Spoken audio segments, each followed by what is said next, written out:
Today's video has been a long time coming. I've had a lot of stuff going on behind the scenes that I have not been able to share with you, and some of it has impacted my content on other platforms like Instagram and TikTok. So today I'm ready to sit down and share what's going on, as well as a major life update.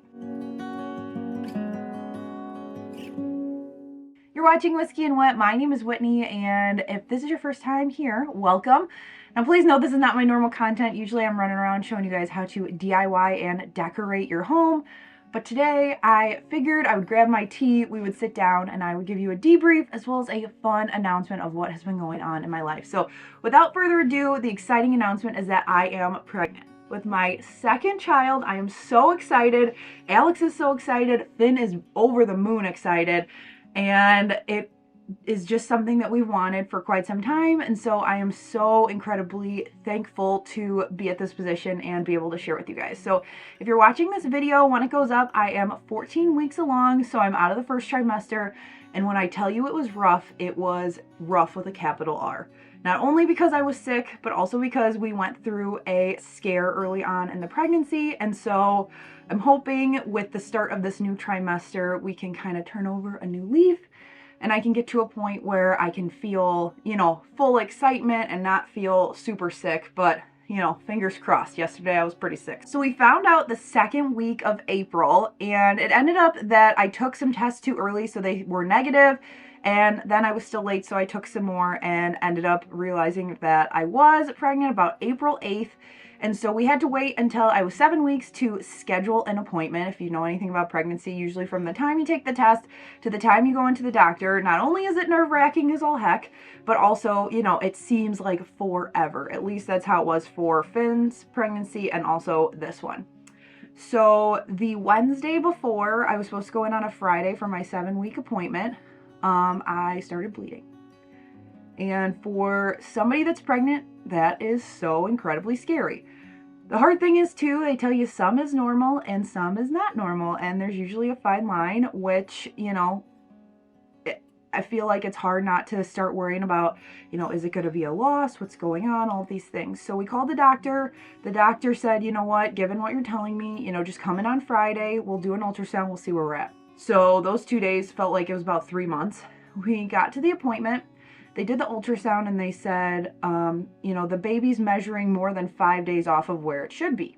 And at the time, that really worried me. Then Alex reminded me that with Finn, we did have to move his due date back a week because of just my body and, cycles and things like that. And so that wasn't as concerning once I remembered that. I think because of the way that my cycle works, with ovulation and everything, it's usually about a week off. So that wouldn't have been as concerning if they could have told me why I was having the other symptoms. And the doctor just straight up said, I don't know why that's happening. Well, the kicker to all this is that next week we were supposed to leave to go on a trip to Rome, Italy. I had talked about it in videos.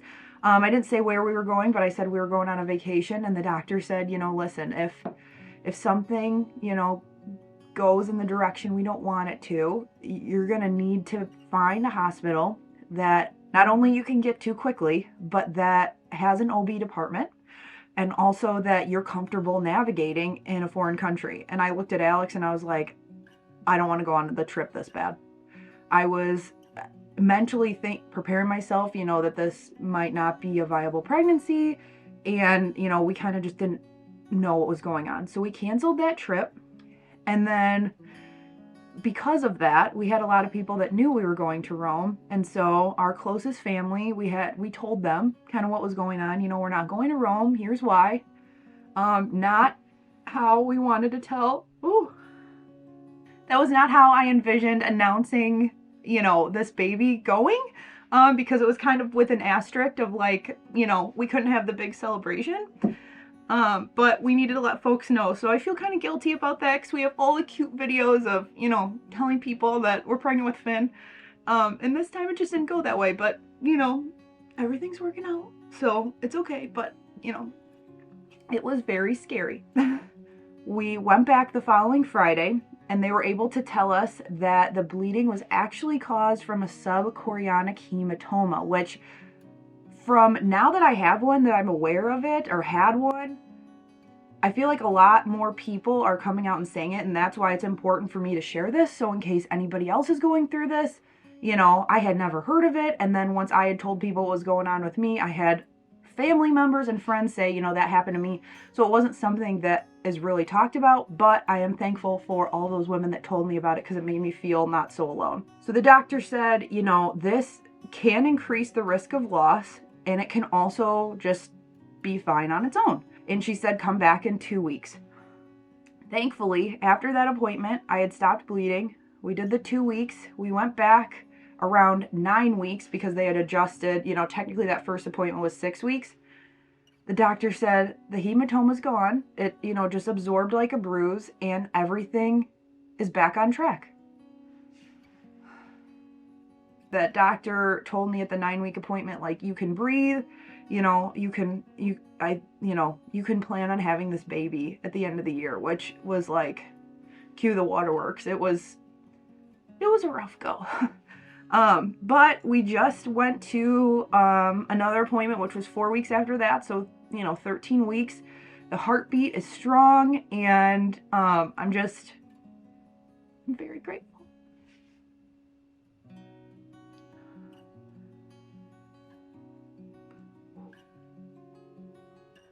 So on top of that, as we go through these appointments, I started getting terrible nausea. Now, thank goodness I wasn't actually getting sick, but I felt super nauseous. I had very severe food aversions, and some days I had, you know, was scheduled to work, and I literally laid in bed almost all day, or I was sitting in the bathroom. So that was rough. I know some people throw up their entire pregnancy, so I'm incredibly grateful that that's not the case. They started me on a mixture of like B6 and Unisom, which really did help, but the Unisom made me really groggy. And then they also gave me a prescription strength nausea medication at my last appointment that I take as needed.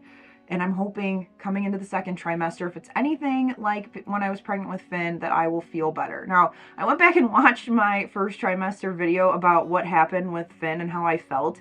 And I just couldn't help but look at the screen and be like, girl, you have no idea. Like, I didn't feel good, but like this was probably 8 times worse.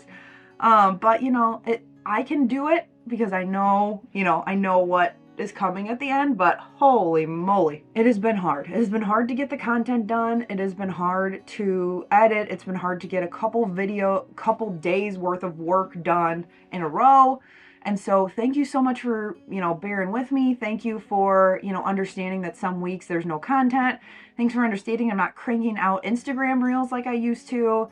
Thank you, because I have a different relationship with my channel than I did when I was pregnant with Finn. I was working full-time then at a corporate job, and it was just kind of my fun side thing. Here now it's my work. So if I don't work, I don't get paid, and so I need to stay on track. So fingers crossed that the second trimester is a lot better.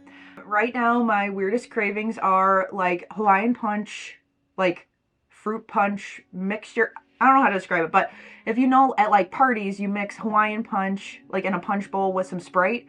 I have been living on that. That's been good. I've been loving lemonade, which I'm not a huge lemonade person regularly, but the lemonade has been awesome. Ginger tea has been my best friend, and I've also been craving chicken salad like it's going out of style. So thank goodness, near me, they've put in a chicken salad chick. Also, Subway now has chicken salad because I don't eat the deli meat. To each their own. I just don't eat it when I'm pregnant, just to be safe. So the chicken salad is a nice substitute in there, and it's been, you know, one of the few things that have been tasting good. I know you guys are gonna ask, do we know the gender? I do not know the gender yet. We do plan on finding out. We found out with Finn.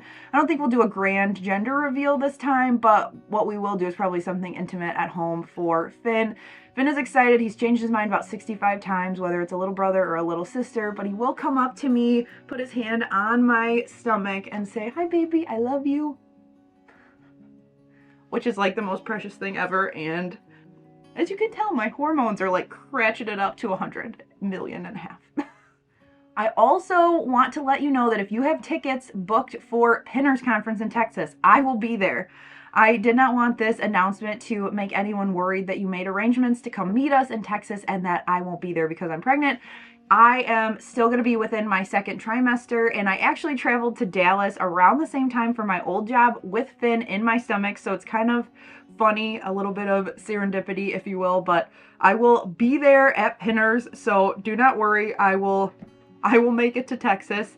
A huge thank you to you for sitting with me today, chatting, watching, and hopefully this explains some of the things that have been going on behind the scenes. I will continue to make content up until I cannot anymore. I'm due at the end of the year around Christmas time, so hopefully we can get a full season of fall stuff, some Christmas stuff, some rest of the summer stuff, and next week is the Mystery Box Challenge on Friday, June 28th. So thanks so much for watching, and I'll see you guys next Friday in the Mystery Box Challenge video. Bye!